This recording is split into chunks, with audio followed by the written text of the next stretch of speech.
जीवम जीवम दव्वम जिणवरवस head जेडडे दिठम देविंद Vind वंदम वंदे तम सवदा सिरसा। द्रव्य संग्रह जी ग्रंथ और गाथा नंबर 9 पर हम लोग चर्चा कर रहे थे। अपनी टीका के अंतर्गत चर्चा चल रही थी, है ना। एक बार टीका को फिर से ही पढ़ते हैं। पूर्व गाथा में, गाथा नंबर 8 में बात चल रही थी कि जीव करता है ना।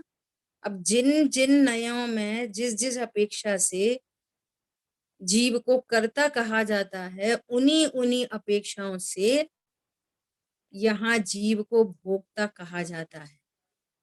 और शुद्ध निश्चय से देखें तो जैसे जीव परम अकर्ता है, उसी प्रकार जीव परम अभोक्ता तत्व है जी। तक इस जीव ने अपने को जैसे अकर्ता नहीं जाना, उसी प्रकार अपने को अभोक्ता नहीं जाना। जीव अभोक्ता तत्व है, पर को भोग सकने की सामर्थ्य नहीं है, पर को नहीं भोग सकता। जब पर द्रव्य की तो बात छोड़ो, अपनी ही पर्याय में उत्पन्न होने वाला विकार और उत्पन्न होने वाली शुद्ध परिणति, त्रिकाली ध्रुव भगवान आत्मा ऐसा परम अभोक्ता तत्व है कि अपनी ही पर्याय में, विशेष पर्यायों में उत्पन्न होने वाला विकार और शुद्धता दोनों का ही अभोक्ता है। परद्रव्य की तो बात छोड़ो, दोनों का ही अभोक्ता है। और ऐसा मैं परम अभोक्ता तत्व हूं। अब अभोक्तृत्व की सिद्धि करने के लिए ज्ञातृत्व खड़ा करना पड़ता है। परम अभोक्ता हूं अर्थात ज्ञाता मात्र, पर्याय में भी ज्ञाता मात्र, द्रव्य स्वभाव से तो परम निष्क्रिय तत्व हूं, परम अभोक्ता तत्व हूं। कितना लाभ हुआ इस बात को जानने से, कितना लाभ हुआ बोलो। द्रव्य स्वभाव तो महामहिम है ही, पर्याय में भी अभोक्ता तत्व हूं, ज्ञाता हूं, करता नहीं, ज्ञाता हूं, भोगता नहीं। फिर भी जिनवाणी में किन्हीं किन्हीं नयों में जीव को कर्ता या जीव को भोक्ता कहा जाता है। और जिस नय से जीव को भोक्ता कहा जाता है, यदि उसको ही उपादेय माना जाए तो मिथ्यात्व होता है। परद्रव्य की बात छोड़ो, पर्यायों का भी यदि भोक्ता जाना जाए, उस रूप अनुभव किया जाए तो मिथ्यात्व होता है।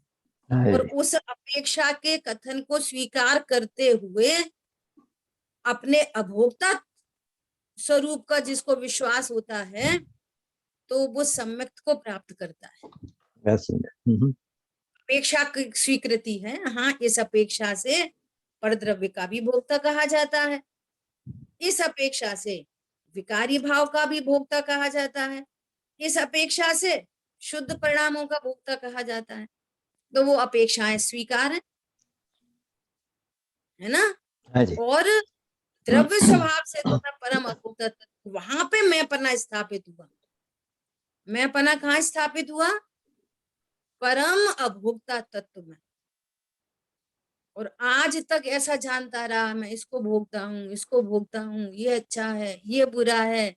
तो ऐसे राग द्वेष की उत्पत्ति होती है। और जब ये जान लिया कि मैं भोग ही नहीं सकता, जब भोग नहीं सकता तो अच्छा बुरा किधर से आया? मैं पर को भोग ही नहीं सकता, अच्छा बुरा कहाँ से आया? अच्छे बुरे की बात खत्म हो गई। और जहाँ इष्ट अनिष्ट की कल्पना नहीं रही, तो वहां राग द्वेष नहीं रहे। और जहाँ राग द्वेष नहीं रहे, वहां शांति उत्पन्न हो गई, भाव निर्जरा प्रकट हुई, शांति की वृद्धि हुई और कर्मों की द्रव्य निर्जरा। हाँ जी। ऐसा सुबह चर्चा आई थी, 4 काम एक साथ हो गए। भोक्ता स्वरूप को जानकर 4 काम एक साथ हुए। शांति की उत्पत्ति हो गई, रत्नत्रय प्रकट हो गए, पूर्वबद्ध कर्म की निर्जरा हो गई और नवीन कर्म का बंधन नहीं हुआ। एक साथ 4 काम हो गए।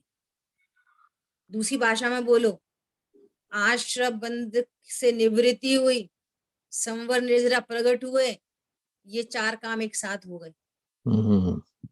नवीन कर्म का बंध नहीं हुआ और पूर्वबद्ध कर्म की निर्जरा हो गई। ये एक साथ इतने काम हो गए, एक ही काल में, एक समय की पर्याय में इतने काम हो गए। समझ आ रही बात? द्रव्य में द्रव्य का काम हुआ, भाव में भाव का काम हो गया। ऐसे यहाँ अपनी गाथा नंबर 9 में बात चल रही है। अब अपन इसको डायरेक्ट पढ़ते हैं, टीका से ही शुरुआत करते हैं। हालांकि शायद कुछ सेक्शन हो गया था टीका का, थोड़ा सा लेकिन बात है। पढ़ते हैं। हाँ। व्यवहार न की अपेक्षा से सुख दुख रूप उद्गल कर्म के फलों को भोगता है। अब ये भी देखो, व्यवहार न का कथन, व्यवहार में भी पुद्गल कर्म को कोई जीव डायरेक्ट नहीं भोग सकता, क्योंकि पुद्गल कर्म उसके ज्ञान के विषय ही नहीं होते। पुद्गल कर्म के फल को भोगता है। फल को भोगता मतलब कि उस आघाती कर्म के उदय में प्राप्त सामग्री को, ये अच्छी है ये बुरी है, ऐसी उनके बारे में मिथ्या कल्पना करके वो ऐसा समझता है कि मैं गर्मी को भोग रहा हूं, मैं सर्दी को भोग रहा हूं। समझ आ रही बात? हाँ जी। तो इस नए से उसको भोक्ता कहा जाता है। उन कर्म फलों का भोक्ता कौन है? इस कर्म फल का भोक्ता कौन है? कर्म तो अचेतन है, जड़ है। शरीर भी अचेतन है, जड़ है, शरीर भी नहीं भोगता। देखो गजब की बात,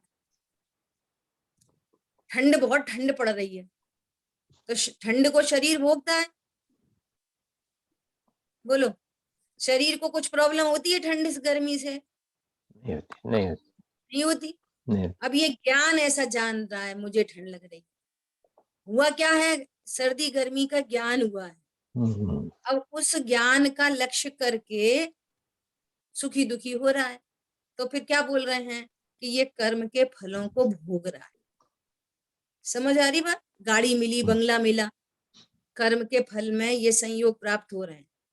किसी को साइकिल मिली, तो उसका लक्ष्य करके अपने स्वरूप को अभोक्ता में भोग ही नहीं सकता, अपने अभोक्ता स्वरूप का पता नहीं है, तो उसका लक्ष्य करके ये सुखी दुखी होता है। तो क्या बोलते हैं कि ये कर्म के फल को भोग रहा है, या फिर डायरेक्ट कह देते हैं कर्म को भोग रहा है। स्वयं की ये जो कर्म शुभाश है, कर्म को भोग रहा है। तो एक एक नए से क्या कहेंगे? कर्म को भोग रहा है। दूसरे नए से बोलेंगे, उसी नए से बोलेंगे कि कर्म के उदय में प्राप्त सामग्री को भोग रहा है। हाँ जी। समझ आ रही बात? इसमें ये थोड़ा फिर क्या कह रहे हैं, अब जब उसको व्यवहार कहा तो अब निश्चय क्या होएगा कि वो तो जीव की पर्याय से बाहर है, असद्भूत है। लेकिन सद्भूत में क्या है कि जीव के विकारी भाव, अज्ञान मोह राग द्वेष के भाव। तो उस सापेक्षता में कह रहे हैं कि जीव अपने परिणामों का भोगता है, अज्ञान मोह राग द्वेष का भोगता है। परद्रव्य को नहीं भोग रहा, गाड़ी को नहीं भोग सकता। गाड़ी का लक्ष्य करके जो गुड फीलिंग आ रही है, अब ये अच्छी है ना, और वहां कषाय की जो मंदता है, उसको अच्छा लग रहा है कषाय की मंदता में, गाड़ी में से नहीं आ रही वो कषाय की मंदता। वो अच्छा अच्छा गाड़ी में से नहीं आ रहा, बंगले में से नहीं आ रहा, पत्नी दुकान मकान बच्चों में से नहीं आ रहा, है ना। और जहाँ अनिष्ट की कल्पना होते सही तीव्र कषाय उत्पन्न होती है। तो कह रहे हैं वो तीव्र कषाय मंद कषाय को भोगता है। तो तीव्र कषाय मंद कषाय किधर है? जीव की पर्याय में। गाड़ी बंगला दुकान मकान क्या है, कहाँ पर है? जीव की सत्ता से बाहर बाहर, नौकर बाहर। और उनको भी भोग नहीं सकता, तो भी भोक्ता कहा जा रहा है। क्यों कहा जा रहा है भोक्ता? भोग ही नहीं सकते, तो परद्रव्य का भोक्ता क्यों कहा जा रहा है? बोलो। क्योंकि उनका लक्ष्य करके इसको इष्ट अनिष्ट की कल्पना उत्पन्न होती है, और कल्पना उत्पन्न होने से राग द्वेष उत्पन्न होता है। समझ में आ रही है बात? कोई ऐसा जानता है कि मैं उनको भोग रहा हूँ, खुद ही बोलता है, अरे भैया हमसे पूछो, हम तो बहुत गर्मी को भोग रहे हैं, हमसे पूछो हम तो कैसे हमारी पत्नी बच्चे मिले इनको भोग रहे हैं। तो फिर उसको भोक्ता ही कहा जाता है। तुम समझ भी रहे, भोक्ता भी भोक्ता। समझ आ रही बात? फिर दूसरे एंगल से क्या बोल रहे हैं कि अपने परिणामों को भोगता है, पर को नहीं भोग सकता, परिणामों को भोगता है। ठीक है? हाँ जी।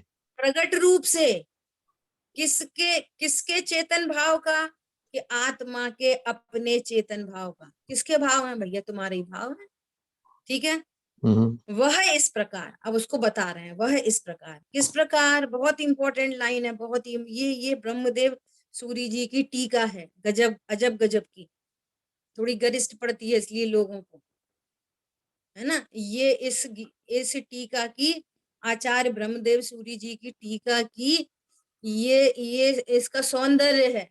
क्या सौंदर्य है? देखो, हर बात को अस्थि से बताते हुए वहां पर स्वरूप कहेंगे।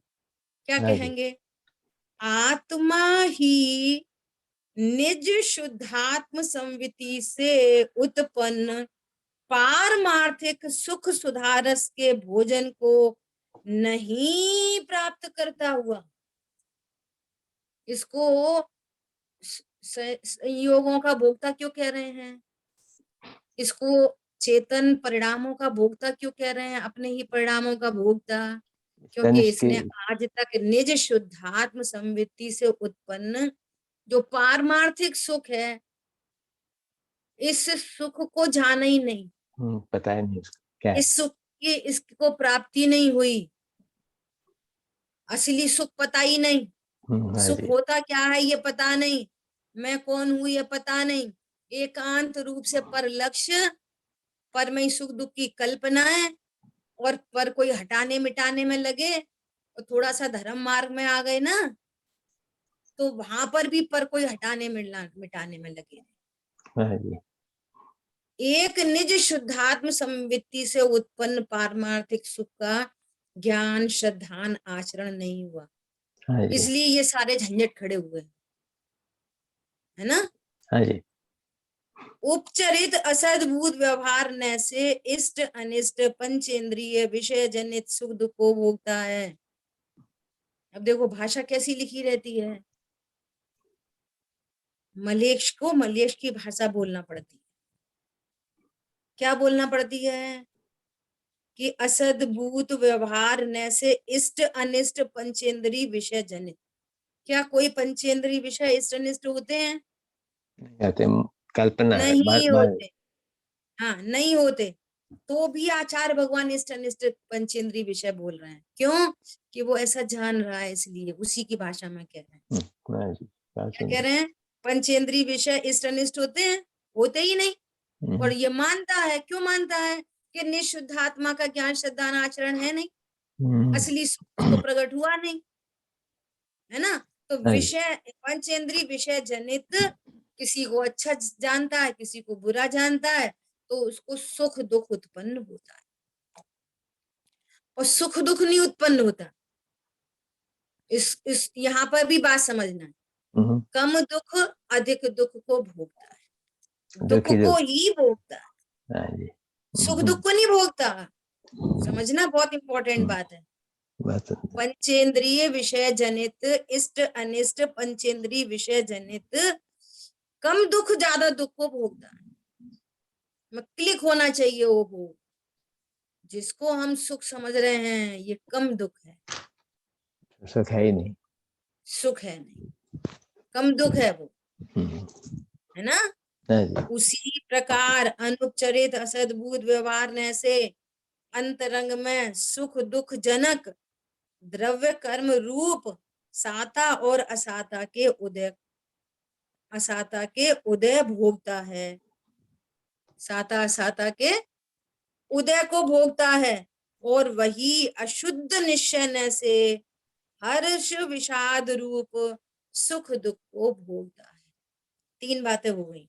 पर पदार्थ को भोगता है, द्रव्य कर्म के उदय को भोगता है, और अपनी ही परिणति में उत्पन्न होने वाले हर्ष विषाद रूप सुख दुख को भोगता है। मैंने कहा पुण्य पाप फल माही हरख बिलखो मत भाई। ना हर्ष की जरूरत है, ना बिलखने की जरूरत है। क्यों? हेतु यह पुद्गल पर्याय, यह पुद्गल पर्याय उपजी विनशय फिर थाई। ये तो पुद्गल की पर्याय है। गाड़ी है मिली, बंगला मिला, पुद्गल की पर्याय।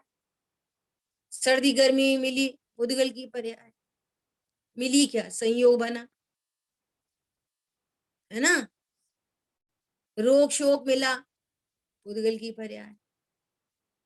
ये उत्पन्न होती है, नाश होती है, और इन सब के तुम ज्ञाता हो, भोगता नहीं।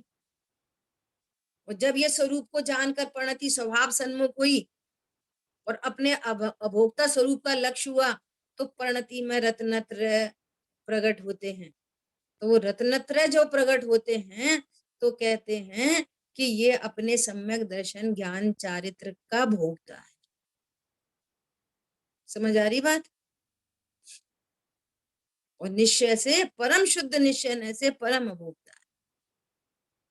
ऐसी यहाँ पे बात आ रही। कितनी बातें हो गई? पर द्रव्य, कर्म का उदय, हर्ष शोक के परिणाम, और रत्नत्रय रूप परिणाम। अब इनको 4 बातों को 4 नयों से कहते हैं। किसके बारे में बात चल रही है? अभोक्ता स्वरूप के बारे में।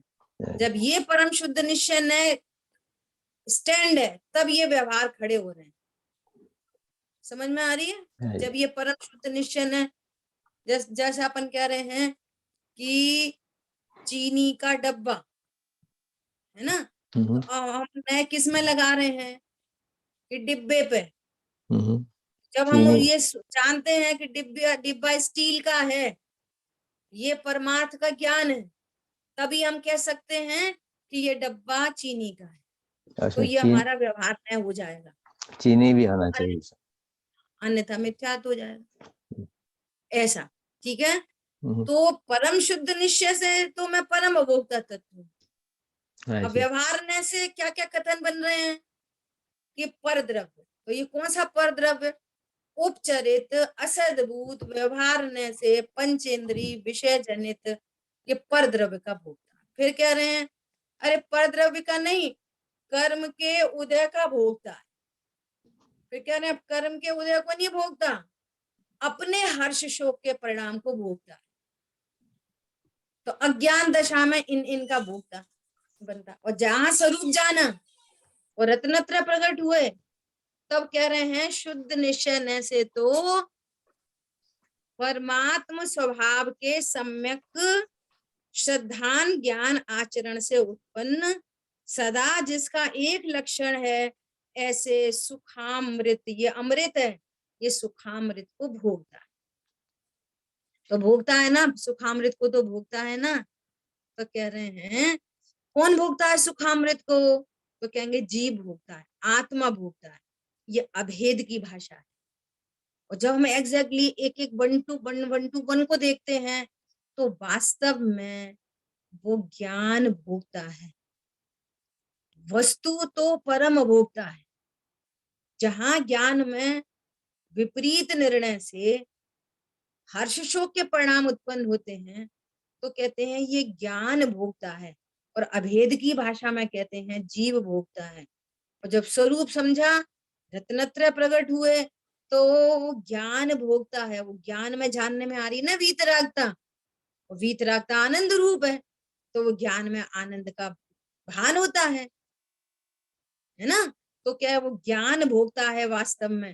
वो कहते क्या है कि अभेद की भाषा में जीव भोगता है। समझ में आ रही है बात? और परमार्थ से देखा जाए तो जीव कैसा है कि जीव तो परम अभोक्ता तत्व है। क्यों कह रहे हैं भैया जीव को परम? ऐसे अभेद की वो पर्याय किसी और की तो नहीं है, जीव की ही पर्याय है। और जीव को यदि हम भोक्ता कहें तो क्या प्रॉब्लम है?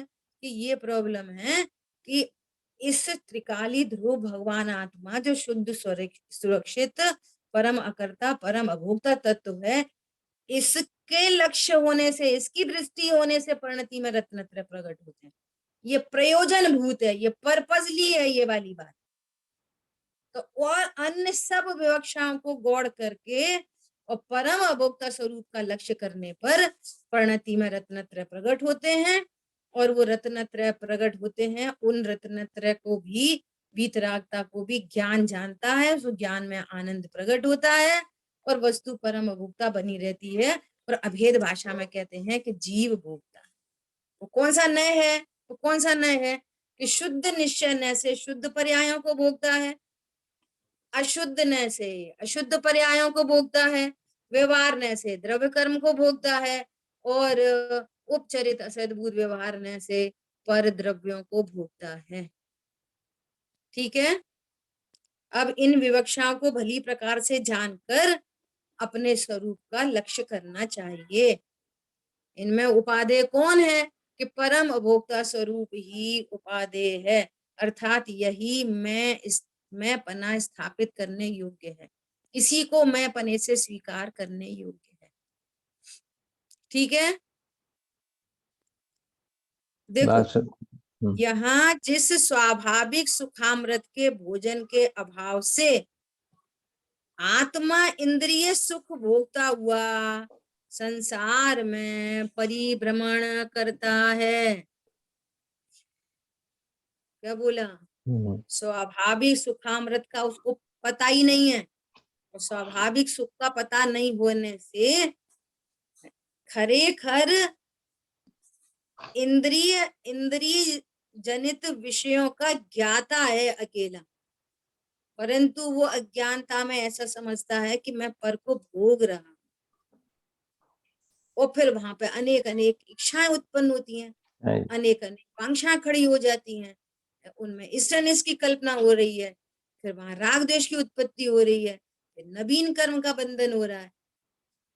स्वरूप तो ऐसा है, मैं एकाकी एकत्व लिए ही रहता। तन धन को साथी समझा था, अब नहीं समझता। क्या बोला? तन धन को साथी, हाँ सब पास्ट टेंस हो गया। तन धन को साथी समझा था, अब नहीं समझता हूं। सुबह भी शेयर करी थी ये वाली बात कि अभी यहाँ जबलपुर में है ना, तो यहाँ पर एक ब्रह्मचारी भैया हैं, हाँ जी। और बेसिकली इंजीनियरिंग किया हुआ था उन्होंने, और पंडित साहब की प्रेरणा से, सुमति भाषा की प्रेरणा से ब्रह्मचर्य लिया। अब उनकी माता जी परसों उनका देह परिवर्तन हो गया। हम लोग मिलने गए तो भैया ने बोला कि भाभी आप कुछ संबोधन करो। तो क्या संबोधन है? भैया ध्यान रखना। उनको बोला भैया ध्यान रखना। बोले हाँ ध्यान रखूंगा। क्या ध्यान रखना? माता जी मेरी नहीं थी, ध्यान रख। क्या बोला? माता जी नहीं थी, मम्मी मेरी नहीं थी, ये ध्यान रखना। भिन्न आत्मा है। हाँ, ये ध्यान रखने योग्य है। अभी तो सब लोग मिल रहे जुल रहे, 2 दिन हुए ना, तो लोग आ रहे जा रहे, तो अभी तो उन्हें कुछ ज्यादा रियलाइज नहीं हो रहा। अब जब कोई रहेगा नहीं, अब घर में अकेले हैं, और उनका ब्रह्मचर्य लिया हुआ है, शादी नहीं हुई, बड़े भाई हैं उनकी भी पत्नी नहीं है, अब घड़ी घड़ी मम्मी की याद आएगी। पहले से प्रिपरेशन, ओहो अजन्मा तत्व, अजन्मा हूं तो मेरे कोई माता पिता होते ही नहीं विश्व में। जीव के कोई माता पिता विश्व में होते ही नहीं, एक संयोग बना था, संयोग का वियोग हो गया, परिणति। अब से इतनी तैयारी, जब तक लोग मिलने जुलने आ रहे हैं ना, अब इतनी तैयारी, अकेलापन भाषित ना हो, अनंत गुण संपन्न, साथ में मेरे पंच परमेष्ठी भगवान सदा मेरे ज्ञान में बसते हैं। काय का अकेलापन है? बोलो। क्या बाहर देखोगे तो मोह जगेगा, चारित्र मोह जगेगा, दुख उत्पन्न होगा, और दुख होगा तो कर्म बंधेगा, सीधी सीधी कहानी। हाँ फिर जी, अनंत माता पिता बनाने पड़ेंगे। कितने माता पिता बनाने पड़ेंगे? अनंत हर भाव के। बोलो, है ना। और सुनो, और ये फैसिलिटी तो माता पिता की अकेली यहाँ पर है, मनुष्य और त्रियंच गति में। नरक गति में कौन से माता पिता होते? नहीं बिना माता पिता के जन्म होता कि नहीं होता? होता है। बिना माता पिता के स्वर्ग में जन्म होता कि नहीं होता? उपास शैया पर। बोलो। हाँ जी, देखो और नहीं। भूमि में कैसी स्थिति है कि वहां युगलिया पैदा होते और उनके पैदा होते से ही माता पिता चले जाते एक साथ। बोलो कैसी स्थिति है? तो कौन से भव में माता पिता? पहली बात। दूसरी बात, कितनी जीव राशि तो सम्मूर्छन है। एक इंद्री, दो इंद्री, तीन इंद्री, चार इंद्री। बोलो कितनी हाँ, सम्मूर्छन जीव राशि है जिनके माता पिता होते हैं। नहीं होता। बोलो।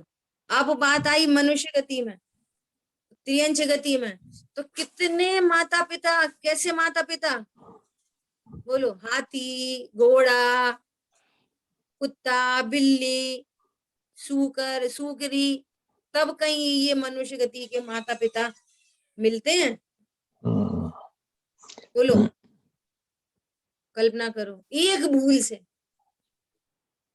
जब अपन चर्चा करते हैं ना, आज मुझे ये विकल्प आया सुबह कि जब अपन सरवार सिद्धि की चर्चा करते हैं, नकुल सहदेव मुनिराज की चर्चा करते हैं, तो मुनिराज की चर्चा में हमें भरोसा आ जाता है कि एक विकल्प से सर्वार्थ सिद्धि, उस एक विकल्प से दो भव खड़े हो गए, सिंगल वन विकल्प से दो भव खड़े हो गए, और 33 सागरों के का एक भव हो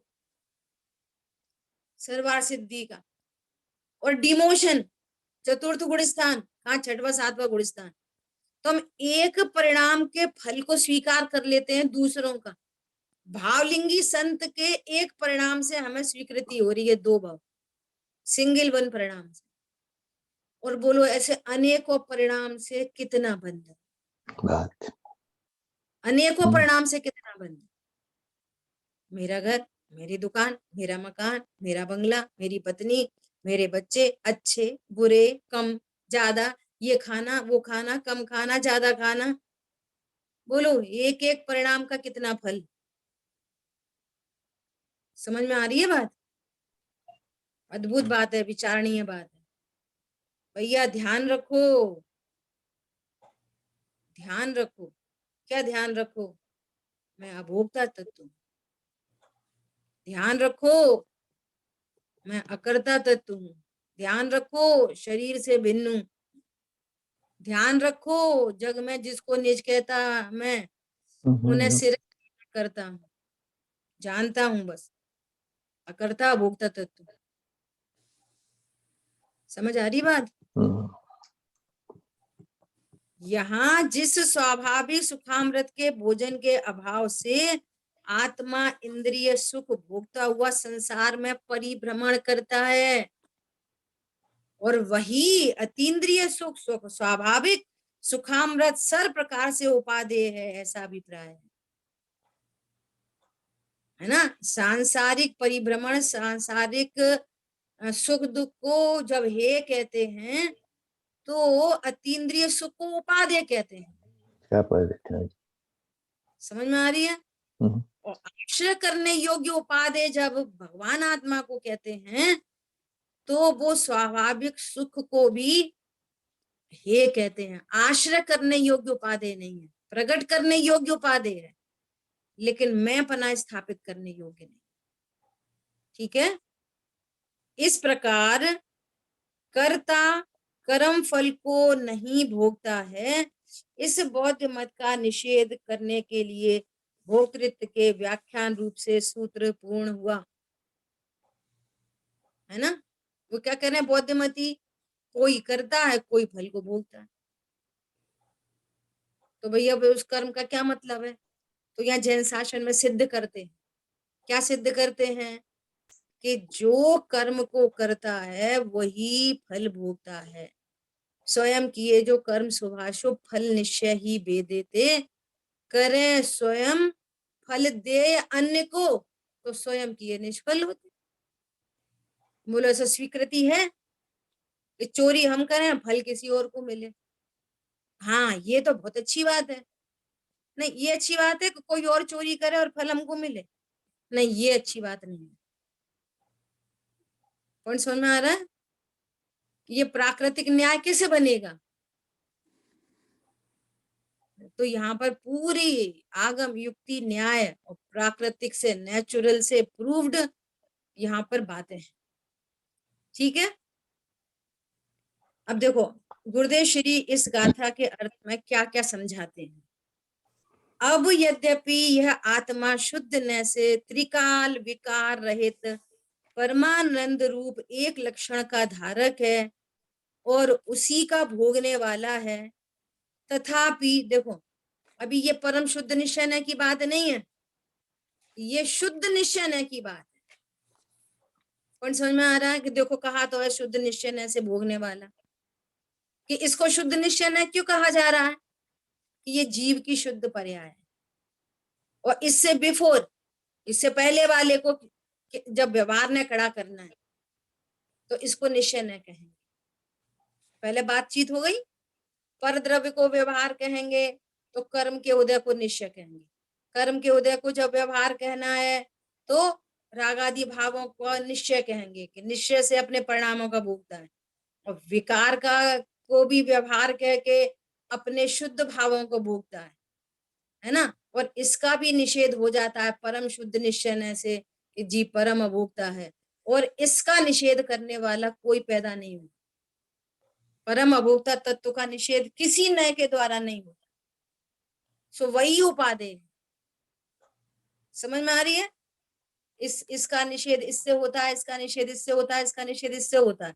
तो इसके लिए हर ऊपर वाला निश्चय हो गया, इसके लिए ये निश्चय हो गया, ये व्यवहार, ये निश्चय भी है व्यवहार भी है, ये निश्चय भी है व्यवहार भी है।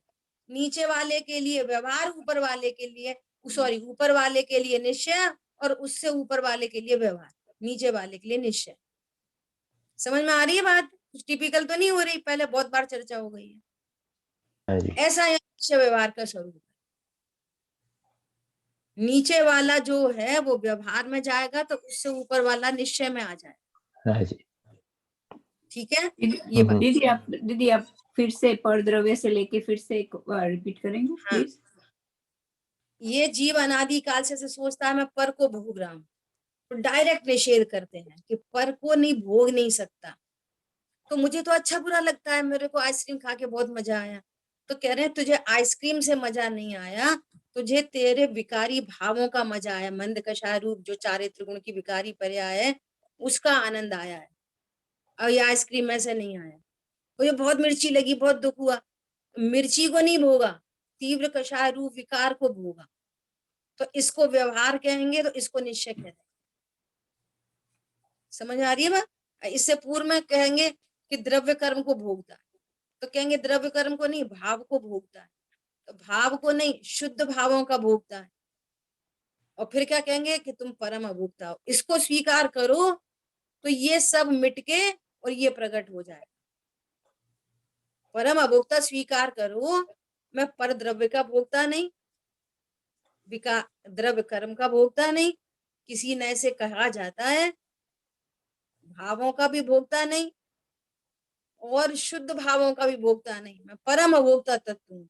ये परम अभोक्ता तत्व की स्वीकृति होने पर ये तीनों मिट जाते हैं और अतीन्द्रिय सुख प्रकट हो जाता है। समझ आ गई बात? बहुत बढ़िया दीदी। नहीं भोगते तो हैं, पर द्रव्य को देखो गर्मी सर्दी को भोगते हैं, नहीं भोगते, भोग नहीं सकते, भोग नहीं सकते। आचार्य भगवान दर्पण का एग्जाम्पल देते हैं, आचार्य देव आंख का एग्जाम्पल देते हैं। बोलो गजब, आंख का एग्जाम्पल देते हैं। क्या देते हैं आंख का एग्जाम्पल? अग्नि। जैसे आंख पर को देखती तो है पर भोगती नहीं। आंख ने गर्मी को देखा अग्नि को देखा आंख ने, छू के देखो अग्नि गरम, आंख गरम नहीं हुई, होती तो जल जाती। जो आंख का ऐसा स्वरूप है, तो ज्ञान स्वरूपी भगवान आत्मा का कैसा महामहिम स्वरूप है। वो तो दृष्टांत है, स्वरूप अभोक्ता स्वरूप को बताने के लिए दृष्टांत है। देखो आचार्य देव की कितनी करुणा है। कुंद कुंद आचार्य भगवान अभोक्ता स्वरूप बताने के लिए आंख का दृष्टांत दे रहे हैं, और अमृतचंद आचार्य भगवान इस आंख के दृष्टांत को समझाने के लिए और दो दृष्टांत देते हैं। एक कंडे का एग्जाम्पल देते हैं, एक गरम लोहे का एग्जाम्पल देते हैं। समझ आई बात?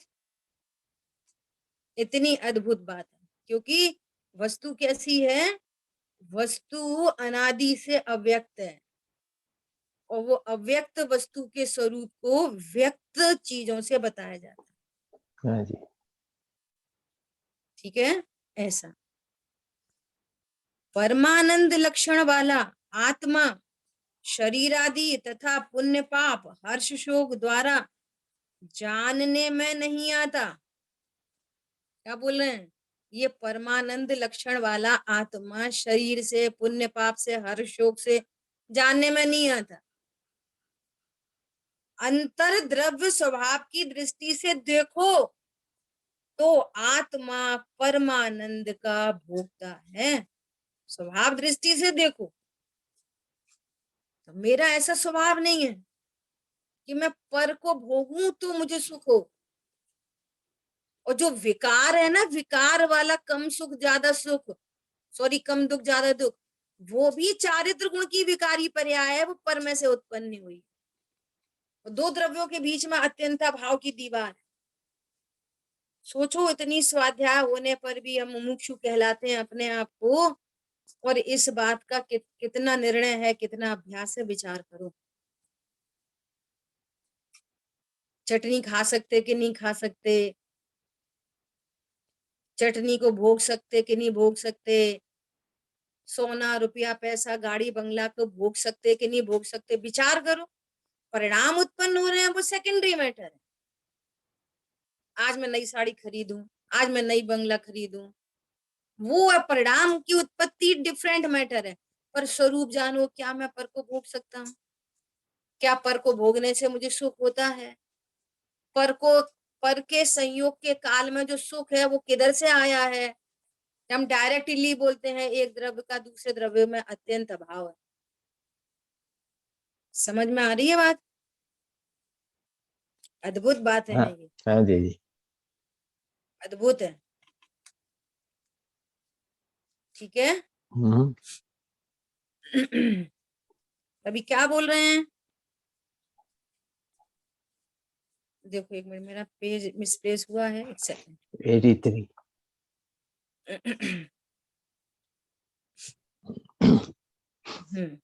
क्या बोल रहे हैं? परमानंद लक्षण वाला, पहली पैराग्राफ था शायद। यद्यपि यह आत्मा शुद्ध न से त्रिकाल विकार रहित जी जी, परमानंद एक लक्षण का यहाँ धारक है। हाँ, यहाँ पढ़ रहे थे यहाँ पर।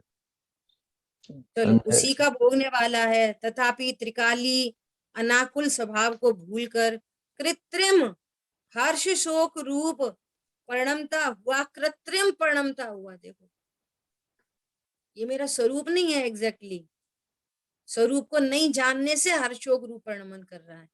तो कहते हैं भैया अशुद्ध निश्चय न से तुम उस सुख दुख का ही भोगता। आकुलता को पर्याय बुद्धि वाला भोगता है, पर्याय बुद्धि वाला आकुलता को भोगता। और सबसे बड़ी विडंबना ये है कि तीव्र मिथ्यात्व के काल में, ध्यान से सुनना, तीव्र मिथ्यात्व के काल में जो आकुलता उत्पन्न हो रही है ना, दुख उत्पन्न हो रहा है, ये दुख है, ये पता नहीं चलता तीव्र मिथ्यात्व के काल में। इसमें क्या दुख है, इसमें क्या आकुलता है, इसमें क्या आकुलता है, समझ में नहीं आती। ये मोह के नशे में ये जो विकारी भाव पर्याय में उत्पन्न हो रहे हैं, ये दुख रूप हैं, ये भाव वासना नहीं होती। सुबह निर्जरा अधिकार शुरू हुआ है परसों से। मैं अनादि से रोगी हूँ, उपचार कराने आया हूँ। ये अज्ञान मोह राग द्वेष रोग है, इनका दुख है। जानता नहीं, हाँ, दुख नहीं शरीर का लगता। रोग मेरा रोग नहीं है, वो पुद्गल का परिणमन है। और पर्याय बुद्धि वाले जीव को प्रति समय कितनी इच्छाएं उत्पन्न हो रही हैं, कितनी इच्छाएं उत्पन्न हो रही हैं, और वो इच्छा का जो स्वाद है वो दुख रूप है। और इसको ये समझ में नहीं आती, ये इच्छा दुख रूप है। पर द्रव्य का परिणमन दुख रूप भाषित होता है। इतनी स्वाध्याय होने पर भी ये बहुत गजब की बात है। टोडरमल जी कह रहे हैं तेरे अभाग्य की महिमा। अभाग्य की भी कोई महिमा होती है क्या? हमसे तो नहीं कही जाती। अभी इतनी बात भी समझ में नहीं आ रही। 7 तत्व का भली प्रकार से श्रद्धान होना भी बहुत बड़ी बात है। दादा कहते हैं देवशाह गुरु का श्रद्धान होना बड़ी बात है। सर्वज्ञता का श्रद्धान होना बहुत बड़ी बात है। किसे कहते हैं सर्वज्ञता? मतलब क्या? वीतरागता मतलब क्या? सबको जानते देखते हुए भी जो अप्रभावी रहे वो है सर्वज्ञ और वीतरागी देव। पर्याय बुद्धि वाला जीव पर के ज्ञान से निश्चिंत निर्वार नहीं रह सकता। तुरंत सुख दुख रूप आकुलता का भोक्ता बनता है, तुरंत उत्पन्न होते हैं विकारी भाव। और जबकि स्वरूप कैसा है? स्वरूप कैसा है? स्वरूप तो ये है, परमानंद लक्षण वाला आत्मा शरीर आदि तथा पुण्य पाप हर्ष शोक द्वारा जानने में नहीं आता। अंतर द्रव्य स्वभाव की दृष्टि से देखो तो आत्मा परमानंद का भोक्ता है, पूर्ण स्वभाव शक्ति रूप से है, परंतु वर्तमान में शुद्ध स्वभाव प्रकट नहीं। देखो, शक्ति प्रेजेंट है, लेकिन स्वरूप को नहीं जानने से उसकी व्यक्ति नहीं। स्वरूप को नहीं जानने से उसकी व्यक्ति नहीं है। पूर्ण स्वभाव शक्ति रूप से है, परंतु वर्तमान में शुद्ध स्वभाव प्रकट नहीं है। कोई आत्मा को एकांत शुद्ध ही माने तो ऐसा नहीं है। जीव अपने ज्ञानानंद को भूलकर वर्तमान में हर्ष शोक सुख दुख रूप आकुलता को भोगता है। वह अशुद्ध अनुभव यथार्थ है, भ्रम नहीं है। क्या बोला? जो पर में सुख की कल्पना है वो तो भ्रम है, लेकिन जो आकुलता दुख उत्पन्न हो रहा है वो भ्रम नहीं है, दुख रियल है। क्या बोला? कल्पना तो भ्रम है, लेकिन दुख रियल है। अगर दुख कल्पना होती, अनरियल होता तो भाव आसन नहीं होता, पर कोई जीव दुखी नहीं होता, फिर सुखी होने की जरूरत भी नहीं पड़ती। समझ में आ रही है बात? सुख शक्ति संपन्न वस्तु और पर्याय में दुख है वो रियल है, और स्वयं सुख स्वरूप ही है। बोलो क्या बोल रहे हैं? जो अशुद्ध अनुभव यथार्थ है, भ्रम नहीं है। कोई कहता है कि सुख दुख देह का धर्म है। बहुत इंपॉर्टेंट बात है, अपनी खूब लगातार चर्चा चलती है। सुख दुख देह का धर्म है ऐसा नहीं है। अब विचार करो, विचार करो। अब यहाँ ऐसा कुछ एक्सीडेंट हुआ कि ये 4 उंगली कट गई, 4 उंगली कट गई, तो अब दुख क्यों हो रहा है? ये दुख देह में से नहीं आ रहा। सुख दुख देह का धर्म नहीं है, सुख दुख देह का धर्म नहीं है। तो दुख क्या है? एक ही दुख है, उंगली का कट जाना भी दुख नहीं है। आत्मा को नहीं जाना दुख, और आत्मा को मैं आत्मा हूं ऐसा जाना सुख। बस एक ही सुख दुख है, और उसको अनेक अनेक प्रकार से कहो। आत्मा को जान लिया तो सुख, और मैं आत्मा हूं ऐसा नहीं जाना तो दुख। अब दुख में भी फ्लक्चुएशन, कम दुख ज्यादा दुख, कम दुख ज्यादा, लेकिन वो दुख है। जो आपको ऐसा लग रहा है ना, गाड़ी बंगले दुकान मकान बच्चे, बहुत आनंद है, बहुत आनंद, दुख है। खतरनाक बात तो ये है कि बहुत बड़ा विधान रचाया और बहुत मजा आया, बहुत मजा आया, सुनो दुख है। यदि वही आनंद रूप होए तो फिर स्वभाव सन्मुखता की क्या आवश्यकता है? हाँ जी। कथन पद्धति में चले, उसके सापेक्षता में धर्म की नैमित्तिक क्रियाओं को सुख रूप कहा जाता है, पंचेंद्रीय विषयों के सापेक्षता में कहा जाता है, परंतु वास्तव में वो भी सुख नहीं, वो स्वभाव के आश्रित नहीं, वो स्वभाव से आया नहीं, और पर लक्ष्य से जो कुछ हो वो कम दुख ज्यादा दुख है, एग्जैक्टली सुख नहीं। इसलिए वो सुख की सर्च करता है ना, तो वो सर्च में अपने समीप आएगा, नहीं तो उसकी सर्च खत्म हो जाएगी। समझ में आ रही है बात? बहुत सुंदर दीदी। तो सर्च खत्म हो जाएगी, ऐसी बात है। समय अपना हुआ है, शेष चर्चा आगे करेंगे। और अपने को सूचना ये है कि कल क्लास ऑफ रखेंगे, कल मूवमेंट रहेगा। अच्छा, कल वापस निकलना है, ट्रेन में होंगे वो टाइम, तो कल अपना ऑफ रहेगा, परसों वापस मिलते। ठीक है ठीक है। ठीक है। जिनवाणी के ज्ञान से सूझे लोकालोक, सुवाणी मस्तक नमो सदा दे तुम्हें लोक। बोलिए द्वाशांगमयी जिनवाणी माता की जय। जय हो। जय हो, जय हो, जय जिनेन्द्र। जय हो, जय जिनेन्द्र।